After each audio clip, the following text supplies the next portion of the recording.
আয়াতুল কুরসি আয়াতের শুরুতে যে আমরা পড়লাম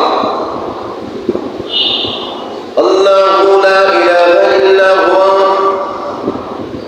আল্লাহু লা ইলাহা ইল্লা হুয়া। অর্থ কি? আল্লাহ মানে আল্লাহ, আল্লাহ মানে কি? আল্লাহ। আমরা কিন্তু আল্লাহ নামটাও অনেকে ডাকতে পারি, আল্লাহ নাম ডাকি ভুল নামে ডাকি। কি নামে ডাকি? ভুল নামে ডাকি। এখন যদি প্রশ্ন করি যে ভাই বলেন তো আল্লাহ, আল্লাহ, অনেকে বলে আল্লাহ। কি বলে? আসলে কি আল্লাহ হবে? হ্যাঁ, আল্লাহ হবে।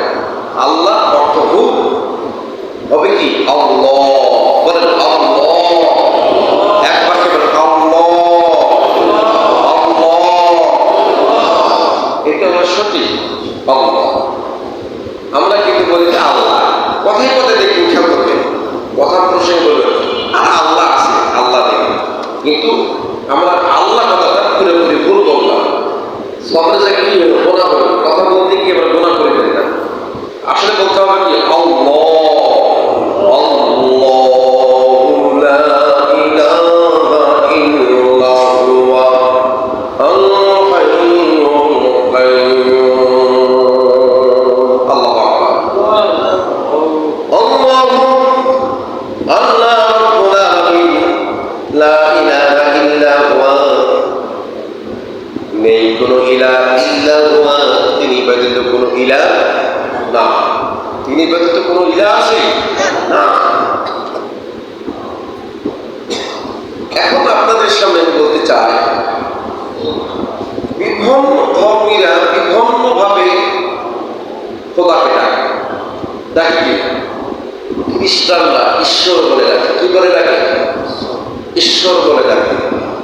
আচ্ছা, ঈশ্বরের অপর নাম কি? ঈশ্বর। ঠিক, ঈশ্বর। তাহলে কি হলো? মানে স্ত্রীলিঙ্গ ঈশ্বরী। গড, গডের স্ত্রীলিঙ্গ কি? গডেস। এখন যদি বলে ভগবান, ভগবানের স্ত্রীলিঙ্গ কি? ভগবতী। তাহলে পৃথিবীতে যতগুলো ধর্ম আছে, প্রত্যেকটি ধর্ম যে যে নামে ডাকে তাদের স্ত্রীলিঙ্গ পাওয়া যায়। কি লিঙ্গ পাওয়া যায়? স্ত্রীলিঙ্গ পাওয়া যায়। কিন্তু আমার মহান মনি, আমার খোদা এমন একটা নাম, এমন একটা আমাদের খোদা নিজেই তার পরিচয় তুলে ধরেছেন। সুবহানাল্লাহ। কি তুলে ধরেছেন? তার পরিচয় তুলে ধরেছেন। কেমন পরিচয় তুলে ধরলেন? এখন যদি আল্লাহকে যদি আপনি উল্টাইতে চান, উল্টাইলে কি হবে? আল্লাহকে যদি উল্টাইতে চান, লিল্লাহ, কি হবে? এখন লিল্লাহ দিয়ে যদি আপনি আল্লাহ পরিচয় চান, লিল্লাহ দিয়ে পাওয়া যাবে। কেমন পাওয়া যাবে? লিল্লাহি মা ফিস সামাওয়াতি ওয়া মা ফিল আরদ। লিল্লাহ দিয়েও আল্লাহ পরিচয় পাওয়া যাবে কি না? এখন লামটা কেটে দেন, থাকলো কি? হু। থাকলো কি? হু। হু দিয়ে কি আল্লাহ পরিচয় পাওয়া যাবে না? পাওয়া যাবে।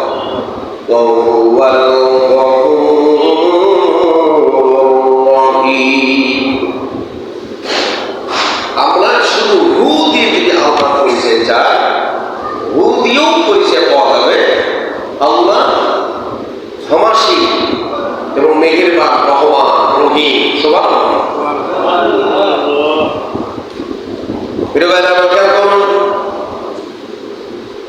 শুধু যদি আপনি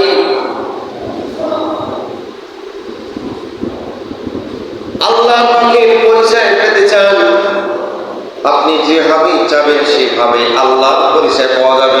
যাবে কিনা? আল্লাহ পরিচয় পাওয়া যাবে। এখন আমার মালিক, আমার আপনার রব, উনি মানে অদৃশ্য মানে। এখন যদি আল্লাহর পরিচয় পেতে চাই অদৃশ্য ভাবে, গোপন ভাবে, উচ্চ ভাবে, সেটাও আমরা কোরআন কারীম থেকে পাবো। ওয়ালিল্লাহি মুলকুস সামাওয়াতি ওয়াল আরদ। আল্লাহ রাব্বুল বললেন ওয়ালিল্লাহি গায়বুস সামাওয়াতি ওয়াল আরদ। আল্লাহ সুবহানাহু ওয়া তাআলা তিনি অদৃশ্যের মালিক, তিনি অদৃশ্যের ইলাহ। অদৃশ্যভাবে আসমান জমিনকে সৃষ্টি করে আল্লাহ রাব্বুল আলামিন সুন্দর করে আমাদের সামনে তুলে ধরে সুবহানাল্লাহ।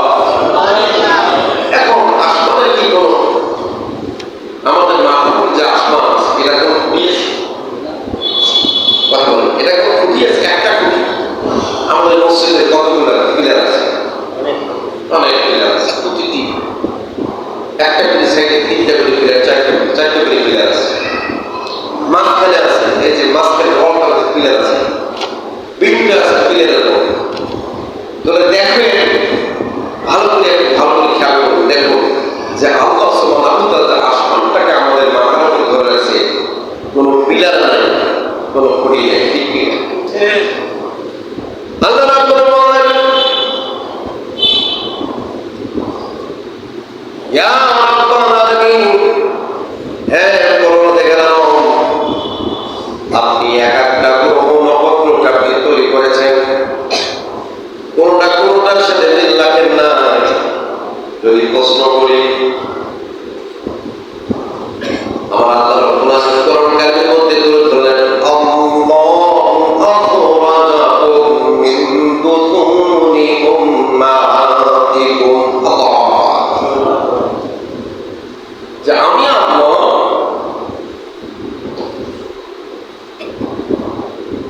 প্রত্যেকটি গ্রহ এবং নক্ষত্রকে তার নিজ নিজ কক্ষপথে পরিবর্তন করাচ্ছি। যতক্ষণ পর্যন্ত আমার রবে আমার খোদার কোনো হুকুম হবে না, ততক্ষণ পর্যন্ত কোনো গ্রহ